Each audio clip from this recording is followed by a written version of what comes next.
Hello lovelies, how are you all? I hope you're all well. I'm definitely under the weather. It's the day after I did my shopping, you'll have seen that yesterday. Feeling grotty, but never mind, cracking on. So today is the first video in this little series I'm going to be doing of my daily eating. I don't know what to call it. Daily eating, daily cooking, whatever. So we're going to do a whole week. Yay! We'll see how it goes. I'm hoping to keep the videos shorter than my normal videos. Essentially, I think what I'd like to do each day, I don't normally, just bring this over here, I don't normally cook with notes on the kitchen counter, but there are things I want to remember to mention. So things like ingredients, costs, that's the big one, isn't it? That's the one that everyone wants to know. What is all this costing? So each day, what I plan to do, and we're going to get stuck in today because it's time to get on with lunch, and you might be able to see over my shoulder there's a few things that came out of the freezer last night. So yeah, what I plan to do is lunch and supper with you each day, talk about the ingredients, mention the costs. I've got a little, I've just got to say very quickly, what a bargain. A little diary for the year, £1 in the charity shop. I picked it up towards the end of March, so there's all the March pages are, in fact the January, February, March pages are blank, so I can use them for notepaper. So just quickly before we get stuck into today's grub, this is what I do for myself. It goes on my pin board. It's my plan for my lunch and my supper each day. And the last column, this is a really important one for me because I just forget. There's always so many different things going on. It's my column that says out of freezer. So it's my last thing before I go to bed to remember to get stuff out of the freezer if I'm going to be cooking with it the next day. Some people may find this a bit like, oh my goodness, that's too much planning. That's just how my brain works. I like to plan, but also just in terms of trying to fit so much into each day, if I don't plan, something will go awry. So we might, that can now go back on my pin board. So yes, ingredients and costs each day. And then what I'm going to do at the end of the week is talk about how much my entire week has cost. So obviously I showed you those ingredients, those bits and bobs I bought yesterday in my weekly shop, but I'm also going to cost up any of the ingredients I've already got in the pantry. For example, if I'm using rice, how much has that rice cost?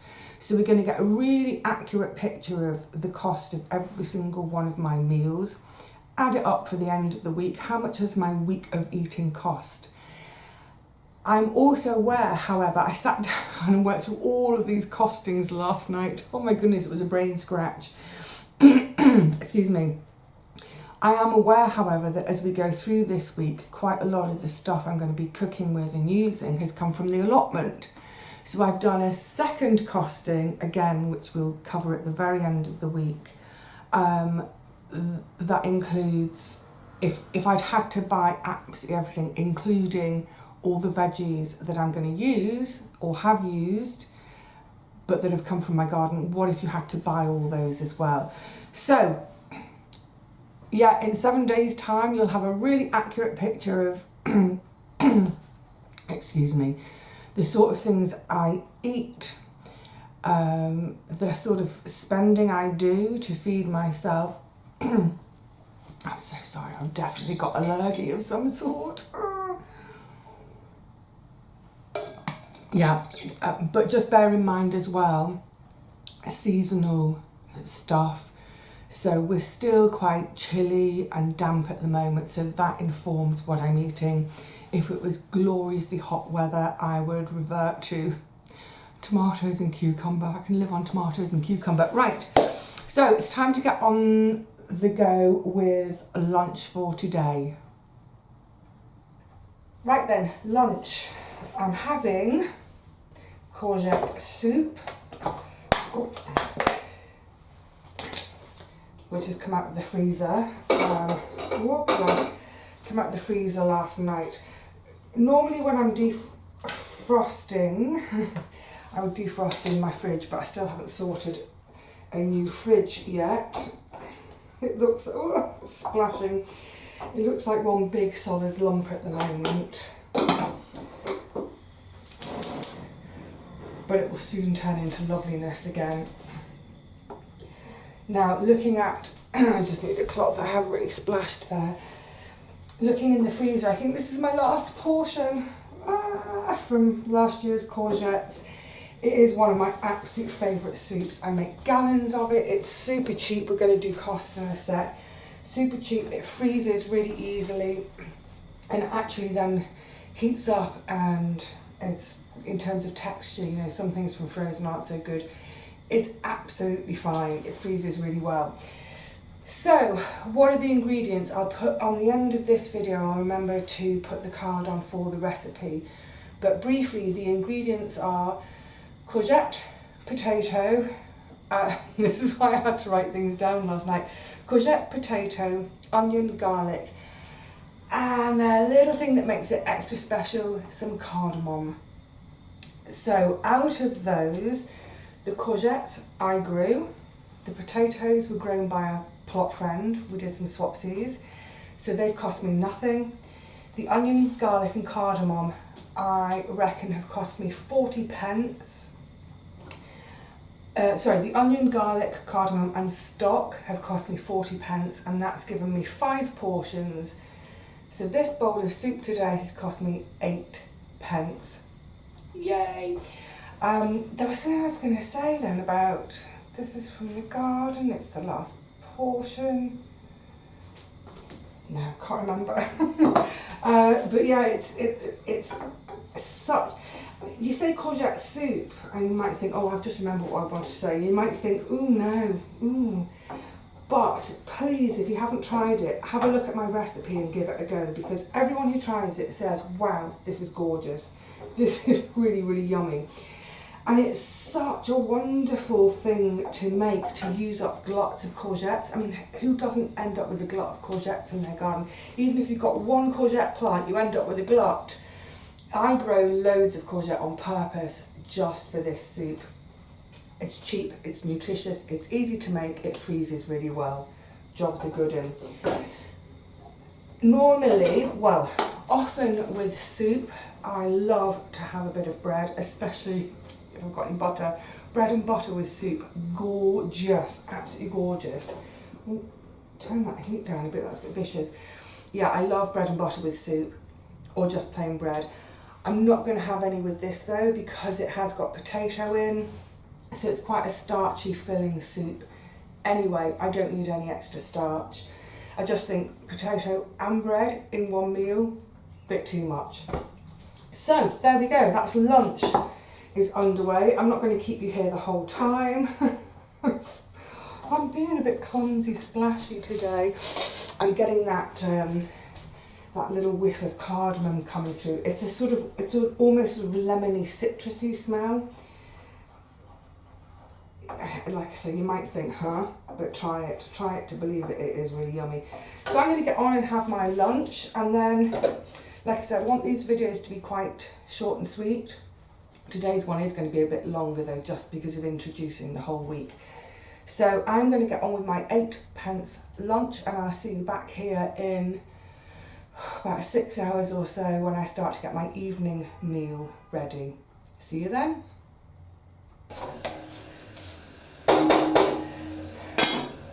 Welcome back everyone. It's supper time.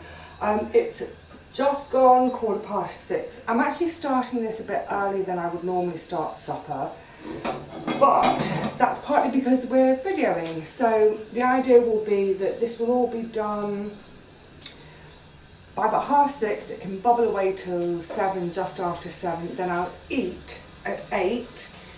The idea being, I hope this works all week, is that we'll finish our chat, then I can edit the video and start the rendering process, which is the one that takes ages on my old computer. All the editing and stuff can happen by about 8, and then at 8 I can sit down to eat, the rendering can happen. After I've eaten, I shall divvy this into extra portions. I'm making 4 portions. I'll come on to what I'm doing in a sec. I'll do 4 portions, prep some for the freezer, wash up, including lunchtime's washing up. I don't wash up at lunchtime. Who's got that kind of time? And so hopefully, the way I see this week going is that at least by about midnight tonight, the video will be ready to then go to YouTube. It can wait till the next morning to go to YouTube, and then hopefully by the evening you'll see it. So we'll be one day out of sequence, that's all. So you're going to see Sunday on Monday, Monday on Tuesday, etc. Hang on, that's my water for my stock. So the oh, ow, ow, ow, that handle's hot. It's supposed to not get hot, but it does. So for my supper tonight, excuse me, head down. Presentation isn't what it normally is, but that's just because I'm getting on with my food. For supper tonight, I'm having fasolada, one of my favourites, or Greek bean stew. So, yeah, off camera, I've done all my prep over about 15 minutes. During that time, I've also got this is onions and garlic are underway, just softening, letting out those gorgeous sweet juices of theirs. Into it, I'm adding from the freezer, celery. I would prefer the celery fresh, but on the other hand, I would rather freeze it than let it wilt and be thrown away. So celery goes in, and then I've got here 3 carrots and 1 big spud, chopped into nice bite-sized pieces, a centimetre or so. In they go. Scrudge it a bit. Just turn my heat down a bit. They are going to be joined by, it's the equivalent of a tin of tomatoes, also out of the freezer. Smell of last summer.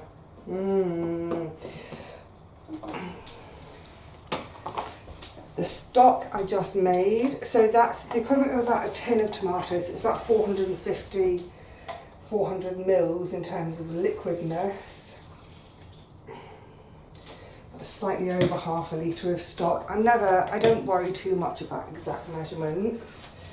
Give this a scrudge, and it's waiting for the star of the show. If you're going to make a Greek bean salad, use Greek beans. These are gigantes. In English, gigantic, giant beans. If I can get the thing off. These aren't actually the biggest of big. I mean, some of them, look at the size of that for a bean. Yay. Now, these, I'm just going to tip some excess water out. Sorry, I'm just coming behind you to just a bit of defrost water.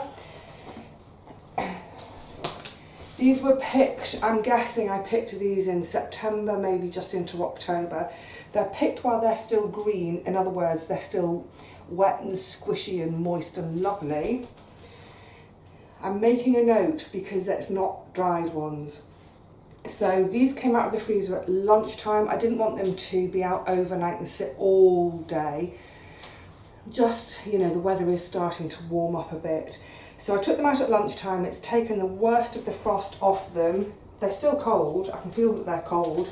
So that obviously is going to drop the temperature in here for a moment. So I'm going to bring it back up to temperature. Actually, I should have added a bit more beans. That wasn't quite a full tray. I think that must have been my last one. I need to do an inventory in my freezer. But I'm looking for the equivalent, again, of about a tin of beans. I love my gigantes. If you can't get gigantes, just use a tin of any kind of beans will do. Yeah, if I was cooking these if it was with dried beans, I would have soaked the beans overnight, of course, and then it would be on the stove for an hour and a half, hour and 45 minutes, bubbling away. Because these are wet beans already, as it were, it's like they're fresh beans. So it'll be 30, 40 minutes. And the last thing is my little bouquet of thyme. does make a difference. Right, that needs to come back up to temperature. And just a quick word about the leftover time. So I feel like I'm rattling suddenly. I'm just trying to, I really want these videos to be a bit shorter. So, I'll come on to costs in a second. I only used half of that packet of thyme that I bought. If I had had the oven on, if I was doing something, roasting something, I could have, of course, put these on a tray in the oven. Because, sorry, just to say, I'm not planning to cook anything with thyme this week, so they're left over. Waste not, want not. So I could put them on a tray in the oven to dry them out whilst something else is going on in there, or after a roast. I'm not using my oven these days. Well, yeah, just not using it. So my other option is, and this is what I'm going to do, is later on, I'm going to chop them up really, really, really, really, really fine. If there are any particularly woody bits, I might take those out and just keep the leaves.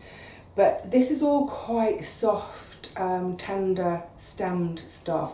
So just get it chopped really, really fine.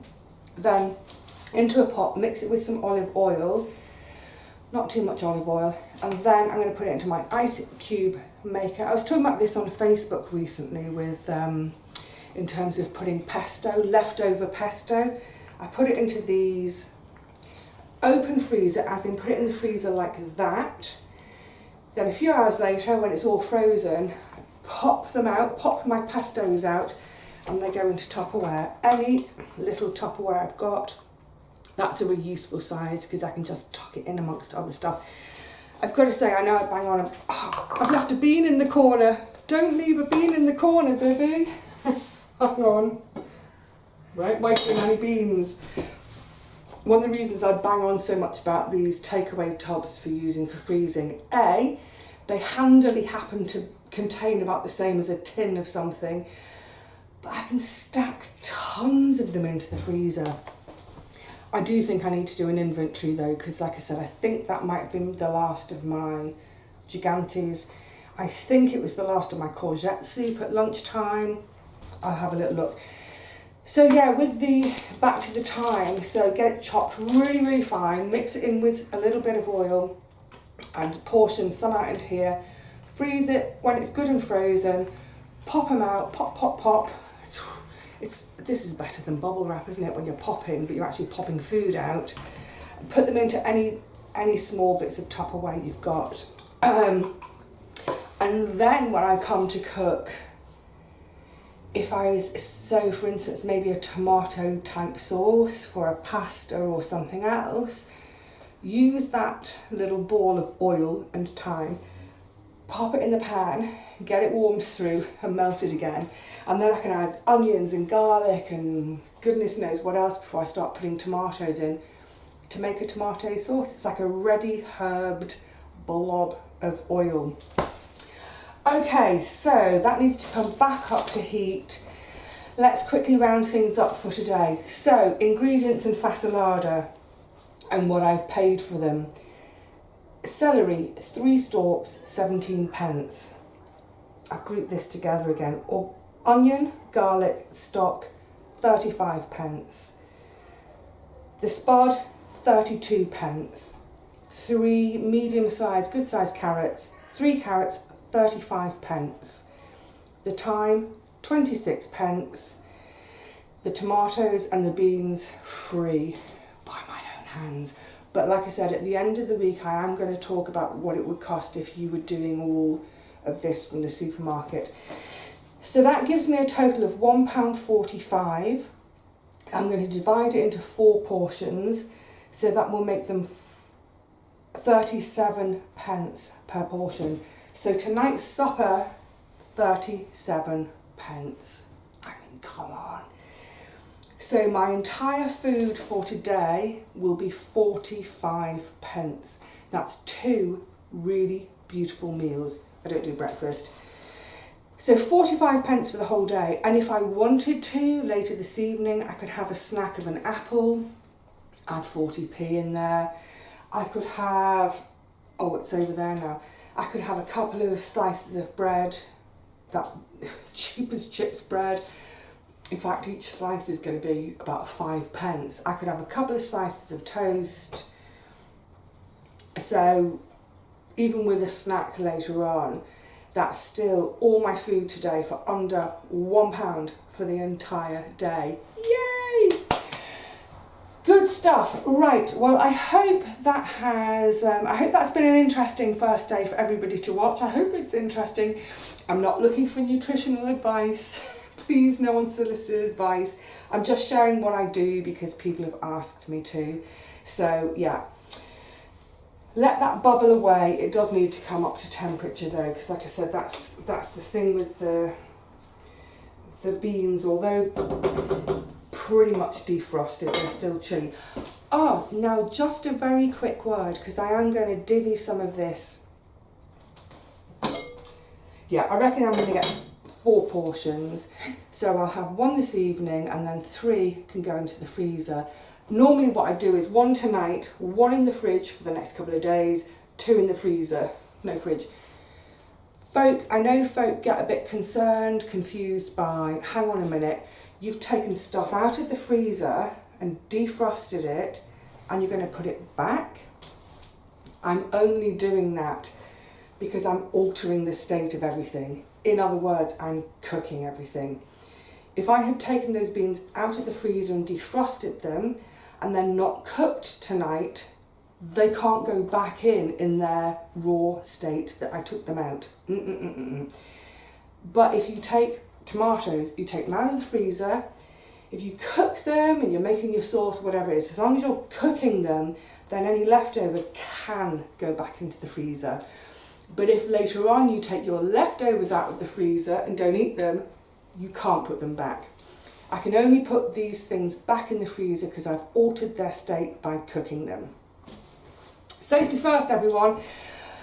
All right, lovelies. Woo! Day 1, we're done. Well, we're done with filming. And like I said, this is going to hubble and bubble away. I'm going to get on with editing. And then later on, I shall chow down, enjoy a hearty bowl of this, and then think about washing up, divvying portions out into the freezer, etc, etc. So I will see you all again. Shall I give you a sneak preview of what's on tomorrow's menu? No, I'm not going to. I will see you all again tomorrow for some more cooking. Everyday, ordinary, lovely cooking at home.